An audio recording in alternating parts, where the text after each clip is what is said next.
당신의 마음에 귀 기울입니다. 너와 나의 공감 이야기. 공감복지 라디오. 공감복지 라디오 시가 있는 클래식. 오늘은 1992년 시와 시학 겨울호의 신인상으로 당선을 하셨고요. 시집 아나키를 꿈꾸며 도원동 연가, 그리고 2024년에 펴낸 그리움의 뿌리가 있습니다. 인천광역시 광성고등학교 국어 선생님이셨고요. 현재 한국문인협회 내학문학 동인으로 활동 중이신 우리 최성민 시인을 만나보겠습니다.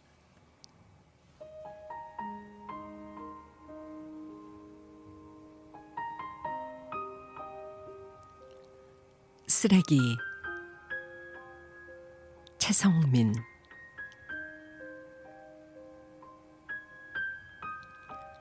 절반은 시험 시간이 반절도 지나기 전 희망을 거세하고 하늘 외면한 채 꿈의 나라로 시험지와 힘겨루기 중인 몇 놈들 등진 채 벽에 박힌 낙서 읽는다. 몸짓 가슴 때리는 몇 개의 글자들. 떨어지면 쓰레기다. 이놈들의 영롱한 눈망울 일렁이던 것이 가슴 웅크리고 사계절 한기 호소하던 녀석들의 살떨림이 바로 저것이로구나. 녀석들의 기전을 맴돌던 내 눈앞에 아무런 상처 없이 돌아온 그 말. 이복에 떨어지지 않는 생명이 어디 있는가. 떨어져야 비로소 새 생명 잉태시키고 더 단단해지고 더 아름다워지는 것을.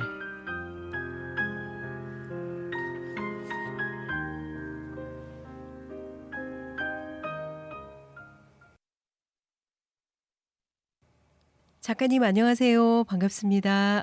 예, 반갑습니다. 본인 소개 좀 부탁드립니다. 네, 저는 인천에서 시인으로 활동하고 있는 최성민입니다.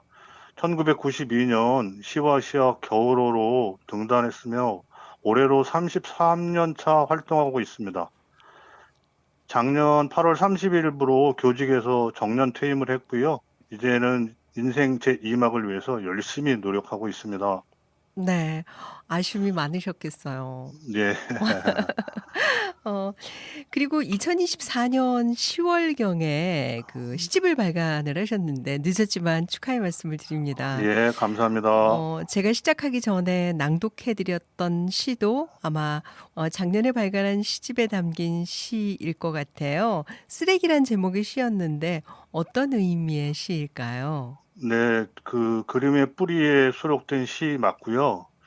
예, 여기서 이제 중요한 키워드가 떨어진다는 건데, 이제 학생들에겐 이 단어가 얼마나 고통스러운 상황인지를 잘 알고 있지만, 결국 떨어져 본 자, 즉, 실패한 자만이 더 많이 성숙하고 더 높이 성장할 수 있다는 위로의 시라고 할 수 있겠습니다. 네, 그렇군요. 아무래도 이제 교직에 오래 계셨기 때문에 우리 학생들에 대한 사랑이라든지 그런 네, 마음이 담긴 그렇습니다. 그런 네, 시라고 이해하면 될까요? 예, 네, 정확하다고 생각합니다. 네. 아까 말씀하신 그리움의 뿌리라는 시집이 제목이 뭔가 좀 울림이 있어요. 시집의 제목을 그리움의 뿌리라고 정하신 이유가 있을까요? 네, 지금 그 그림의 뿌리 제 2부에 보면 당신이라는 여백이라는 그 소제목 아래 시가 이별을 주제로 하고 있습니다. 네. 네, 이별의 양상이라는 건 다양하겠죠. 그렇지만 결국 헤어짐의 뿌리는 그리움이 아닐까요? 그래서 그리움의 뿌리라고 정했습니다. 네. 사실 그리움의 뿌리라는 거는 단순히 누군가를 보고 싶다라는 감정을 넘어가지고 우리의 어떤 삶과 경험, 내면의 욕구하고도 좀 연결이 돼 있지 않을까라는 생각이 들어요. 네. 그 작가님이 생각하시는 그리움의 뿌리는 어떤 걸까요? 결국 인생이라는 건 회자 정리가 아니겠습니까? 결국 다양한 각자의 삶의 굴곡만큼이나 이별도 천차만별일 거라고 생각합니다. 하지만 어쨌든 좋은 의미든 나쁜 의미든 이별의 끝은 그리움만 남는 게 아닐까. 그렇기 음. 때문에 결국 그 그리움의 뿌리가 이별과 연관돼 있다 이렇게 생각합니다. 네. 선생님 말씀을 들으니까 왠지 이별도 그 아름다움이라는 생각이 네. 드네요. 이별과 네, 맞습니다. 그리움은 좀 네. 그 아까도 말씀을 하셨지만 이제 그럼 올해 퇴직을 하신 건가요? 작년 8월 달, 아 8월 작년 8 말에, 예, 월에. 네, 아 정년 작년 퇴직했습니다. 8 월에 퇴직을 하신 건데 네, 인천에서 고등학교에서 국어 선생님을 하셨어요. 네, 맞습니다. 저는 진짜 고등학교 다닐 때 국어 선생님 제일 좋아했고요. 음악 선생님 제일 좋아했거든요. 선생님 인기는 어떠셨는지요? 저는 별로 그렇게, 저는 교사 초년 시절에 좀 학생들을 좀 올바르게 인도해야 네네. 된다는 그런 생각이 많아서 좀 엄격했던 편인 것 같아요. 음. 그러다 보니까 시간이 흘러가다 보니까 이제 학생들도 마니아층 학생들만 있더라고요. 네네. 그래도 제가 7번의 주례와 수십 번의 축시를 제자들에게 해 주었으니까 인기 있는 아주 선생님이신데요. 아주 잘못 산 선생은 아닌 것 같습니다. 네. 너무 겸손하신 것 같아요. 인기 많으셨을 것 같아요. 왜냐하면 네. 일단 목소리가 너무 좋으세요. 우렁차시고. 사실 국어 선생님은 이게 단순한 어떤 지식을 전달하는 것이 아니라 학생들에게 늘 깊은 울림과 영향을 주는 그런 존재가 아닐까라는 생각이 들거든요. 네. 네, 뭐 저는 국어 선생이지만 국어 선생님뿐만 아니라 모든 선생님들이 아마도 학생들에게 삶의 방향타를 알려주는 등대 같다고 생각합니다. 현재 그 교육계는 굉장히 힘들고 매우 어려운 상황 속에서 선생님들이 고군분투를 하고 계시는데요. 제가 후배 선생님들께 제 경험을 말씀드리자면 어떤 학생은 제 한마디 말 때문에 또 어떤 학생은 음. 제 눈빛 때문에 삶의 방향을 결정했다고 하는 제자의 말을 들은 적이 있습니다. 그러니까 우리 모든 선생님들이 좀 더 힘을 내시고 우리 학생들에게 좀 더 많은 삶의 영향을 주었으면 좋겠다고 생각합니다. 네. 그러면은 어쨌든 간에 인제 작년에 퇴직하시고 학생들이 좀 네. 많이 그리우실 것 같아요 아직은. 아, 그럼요. 네. 당연하죠. 네. 예. 근 교육계에 40여 년 가까이 네. 지내왔습니다. 학원 생활을 포함해서요. 그래서 마치 오늘 아침에도 일어나면 음. 항상 학교로 출근해야 할 것 같더라고요. 왜냐면 거의 평생 아침 인사가 "학교 다녀오겠습니다." 였으니까 예, 당연히 네. 학생들이 그립죠. 그러실 것 같아요. 네. 그 원래 시인을 꿈꾸시다가 국어 선생님이 되셨나요? 아니면 국어 선생님을 하시면서 시인이 되신 건가요? 저는 중학교 2학년 때 우연히 교통사고를 목격하면서 시를 쓰기 시작했습니다. 그러면은 그 교통사고를 보시고 시를 쓰시게 된 계기라고 하셨는데 어떤 사연이었을까요? 네. 예전에는 도로가 그렇게 넓지 않은 2차선 도로 정도였는데 양쪽에 이제 카센터 대형 차를 수리하는 카센터가 있었는데 네. 저는 이제 학교에 등교하기 위해서 정류장에 서 있었는데 어떤 두 분이 거기 그 차 뒤에서 어떤 분은 앉고 한 분은 쓰고 이걸 계속 반복하고 있는 겁니다. 그래서 음. 저는 제 생각에 어린 마음에도 호기심에 아니 앉아서 같이 얘기를 하든지 음. 아니면 일어서서 같이 얘기를 하지 왜 앉았다 일어섰다 이렇게 서로 반복하지?라고 하는 순간에 갑자기 건너편에 있는 그 트럭이 뒤로 백을 하면서 갑자기 그 수리하던 차와 부닥쳐서 한 분은 살아서 차 밑으로 와서 차를 빼라고 막 소리를 지르고 한 분은 그 자리에서 즉사하는 그것을 목격했습니다. 음. 그리고 나서 예, 제가 굉장히 어렵고 힘들게 한 3개월 정도는 뭐 잠도 잘 못 자고요. 그다음에 특히 빨간색 음식은 먹지도 못하고 하면서 굉장히 그 고통스럽게 어떻게 저렇게 한순간에 한 사람은 살고 한 사람은 죽을 수 있는가라고 하는 그런 그 일종의 철학적인 생각 때문에 굉장히 고민을 많이 하다가 어느 순간부터 제가 글을 쓰고 있더라고요. 그때부터 아마 글을 쓰고 시를 쓰기 시작했던 것 같습니다. 네. 중학생이었으니까 굉장히 예민한 예, 시기에 또 그렇죠. 그렇게 중학교 2학년 예, 때니까요. 엄청난 어떤 그 사고를 접하신 건데 그런 걸 네네네. 보신 거잖아요. 예, 야, 맞습니다. 그 충격이 얼마나 컸을까 하는 짐작이 가고요. 아마 네. 선생님이 그 계기로 인해서 글을 쓰신 건 어떻게 생각하면은 글로 마음을 달래고 위로를 받지 않으셨나 그런 생각이 또 예, 들게 그렇게 봐야죠. 되네요. 그 아마도 그 글을 쓰지 않았으면 제가 다른 생각을 했을 수도 있을 거라고 생각합니다. 네. 그 정도로 충격이 강했습니다. 네, 그러게요. 참. 어, 어쨌든 그렇게 해서 쓰게 된 시가 선생님 평생에 어떻게 반려자가 된 셈이네요. 아, 그렇죠. 네네. 네네. 1992년에 시와 시학 겨울의 신인상으로 당선이 되셨어요. 어떤 네네네. 시로 당선이 되셨을까요? 예, 양수리행 외 7편으로 등단했습니다. 그 양수리행이 아마 이제 그 시에서 대표적인 시라고 볼 수 있는데, 이 시는 그 젊은 시절에 누구나 겪을 수 있는 어떤 혼돈이나 혼란의 시기를 강이라는 어떤 상징성, 즉 역사라든지 혹은 어머니라는 것을 통해서 그 어려움을 극복하는 그런 내용입니다. 네. 그 시인이 등단을 하면은 인제 시인이 진짜 시인이 되는 거잖아요. 그 등단하셨을 때 느낌이 어떠셨는지 궁금해요. 그러니까 아마도 대부분의 그 말하자면 그 습작을 겪어서 이제 시인이 되다 보면 저랑 거의 비슷했을 것 같은데 저는 세상을 다 가진 것 같았어요. 음. 네, 그래서 마치 어떤 착각이 드냐면 이제 내가 교과에서 나오는 그 저 위대한 시인들처럼 엄청나게 많은 청탁을 받게 될 거고, 네, 그래서 아주 굉장히 유명한 시인이 될 거라고 생각했는데, 네, 그냥 30년이 그냥 흘렀네요. 네.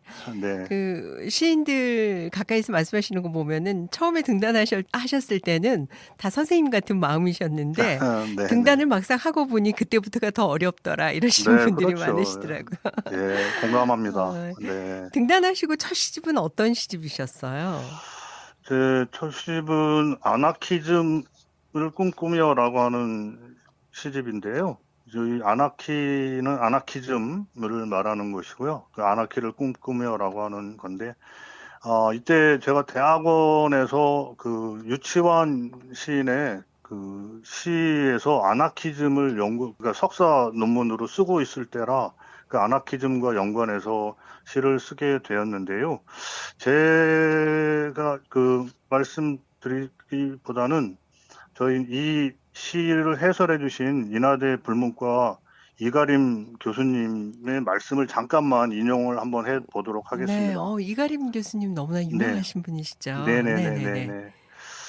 자, 최정민 시인은 아나키즘의 이념적 메시지를 시 속에서 직접적으로 투영시키거나 발언하는 따위의 같은 경직된 자세를 취하지는 않는다. 그가 지향하는 바는 건강한 윤리의식을 지닌 시인의 길로서 딱딱한 전투적 이념을 앞세우는 아나키즘의 정치학을 향해서가 아니라 넓은 인간적 아나키즘의 열린 시학을 향해서라고 말할 수 있다.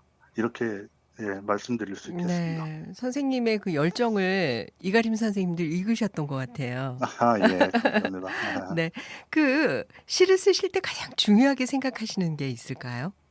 네, 가장 중요하게 생각하는 건 제가 시를 처음 쓸 때부터 지금까지, 그래서 아마 제 첫 시집에 쓰였던 말인데, 그대로 말씀드리면, 그러니까 어떤 수사법이라든지 어떤 그런 기법으로 독자를 우롱하지 않는 시를 쓰고 싶었고요.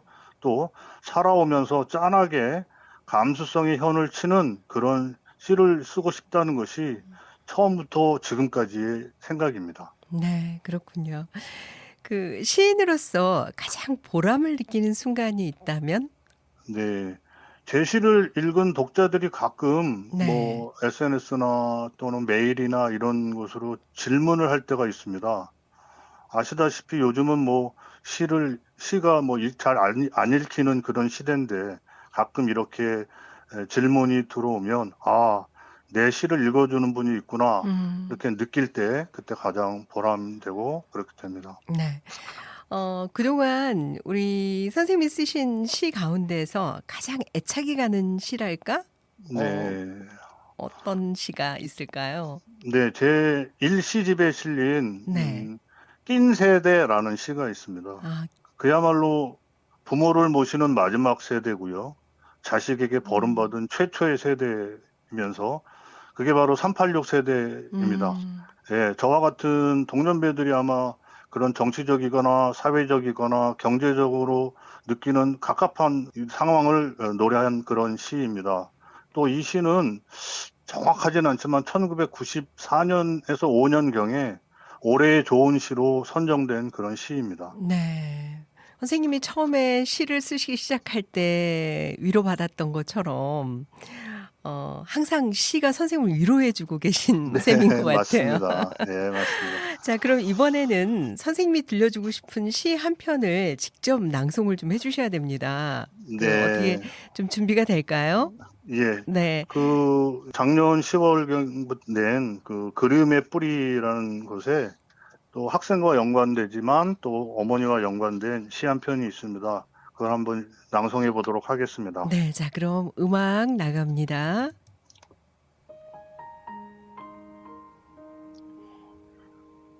다문화 가정과 흰 고무신 최성민. 파키스탄 다문화 가정 다이미가 흰 고무신 타고 등교를 했다. 예상치 못한 조합의 추억이 나를 어린 시절의 간이역으로 데려갔다. 온통 흑백인 세상, 늘 허기진 시절. 엄마는 술찌개미 냄새나는 찐빵을 사형제의 머리밭에 남겨두고 새벽 시장에 가고 졸음에 지쳐 자는 꿈속으로 귀가했다. 따순 밥이 언제나 그리웠다. 육성회비 못 내서 담임 선생에게 쫓겨나 집으로 가는 길은 멀고도 참 외로웠다. 집에 와도 아무것도 해결되지 않던 막막함, 언제나 채워지지 않는 유년의 허기짐. 어디서 구했냐고 다임에게 물었다. 시장에서 눈에 띄어서 샀단다. 시장 한켠 반지하 단칸방에서 팔순 노모가 혼자 살고 계신다. 어머니가 그랬듯이 아침마다 새벽 운동을 하고 출근하기 전 떨리는 손으로 해주는 따순 밥 먹으러 시장에 간다. 신발이 다를까봐 교문 앞에서 신고 집으로 갈 때 손에 들려있던 고무신처럼 얼마 남지 않은 노모의 시간을 생각하며 흰밥 한 숟가락 먹을 대로 왈칵 밀어 넣는다. 선생님의 어린 시절이 생각나는 그런 시이기도 네, 했습니다. 그때는 맞습니다. 다 그렇게 어려웠어요, 왜. 너무 글쎄요. 가난했고. 예, 너무 네. 막막하고 암울하고 그랬던 것 네. 같습니다. 네. 하지만 또 생각해 보면은 그렇게 뭐 나쁘지는 않았던 기억이에요. 그건 왜 네. 그럴까요? 그게 지금은 찾아볼 수 없는 일종의 정 같은 것이 음. 그때는 느껴지지 않았을까. 아무리 선생님이 그 육성이 못 된다고 집으로 보낼 때 진짜 그 진심이 아니라는 게 느껴지지만 그래도 어쩔 수 없이 뭐 위에서 시켰다든지 아니면 어떤 정책적으로 그랬으니까 보내면서도 그 아련한 선생님의 눈빛을 본 적이 있거든요. 네. 그러니까 그런 눈빛이나 정 이런 것들이 지금은 없어졌다고 봐야 되니까 네. 그러지 않을까 싶습니다. 네, 맞습니다. 가난했지만 우리에게는 정이 있었어요. 인정이라는 게. 네, 그래서 아마 기억이 그래도 그렇게 슬프지만은 않은 거 아닌가라는 생각이 네, 들었습니다. 맞습니다. 네.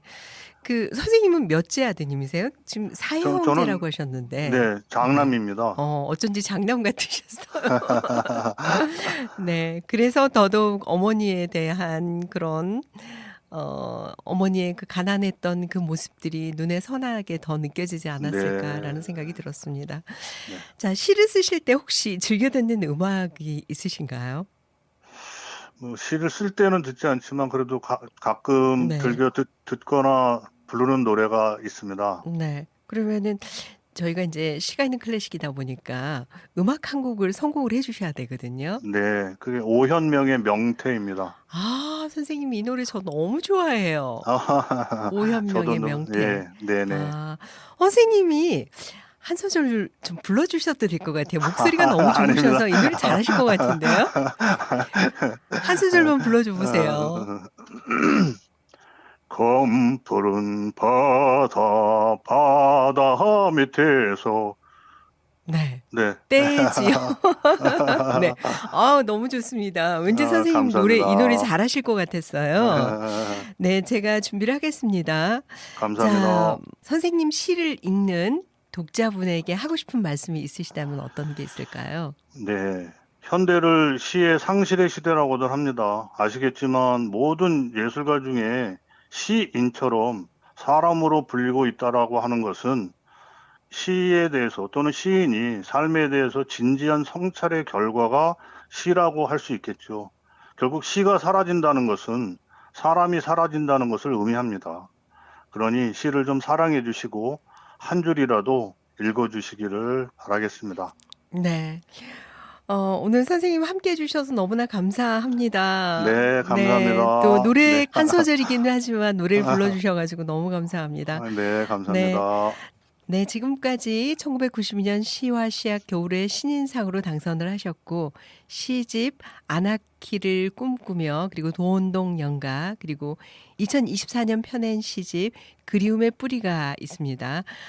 인천호광역시 광성고등학교 국어 선생님이셨고요. 현재 한국문인협회 그리고 내항문학 동인으로 활동 중이신 우리 최성민 시인을 만나봤습니다.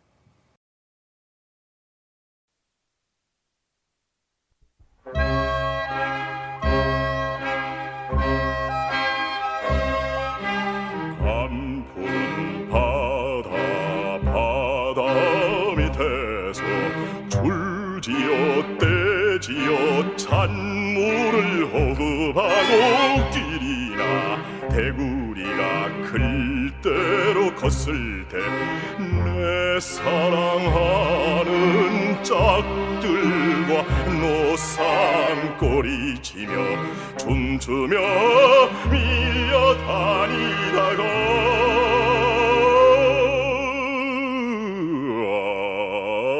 어떤 어진 어부의 그물에 걸리어 살기 좋다던 원산 구경이나 하노 에집트의 왕처럼 미라가 됐을 때 어떤 외롭고 가난한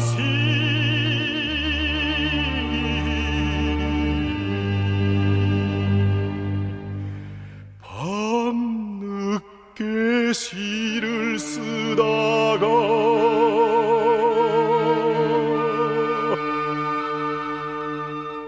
쇠주를 마실 때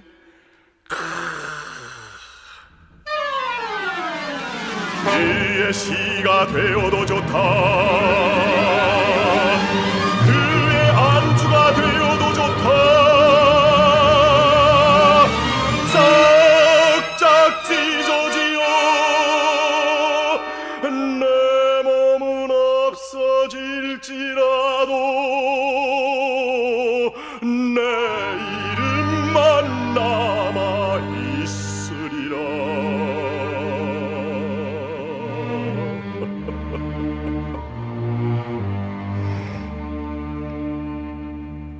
명태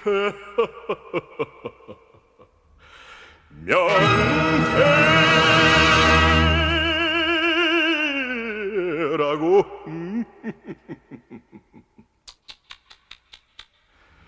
이 세상에 남아 있으리라.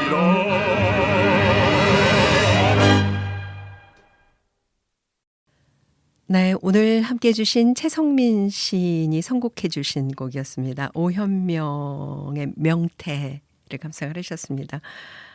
이 명태는 양명문 작사, 변훈 작곡의 곡인데요. 한국 성악계의 거목이라 할 수 있는 오현명 선생님의 목소리로 들었습니다. 명태였습니다.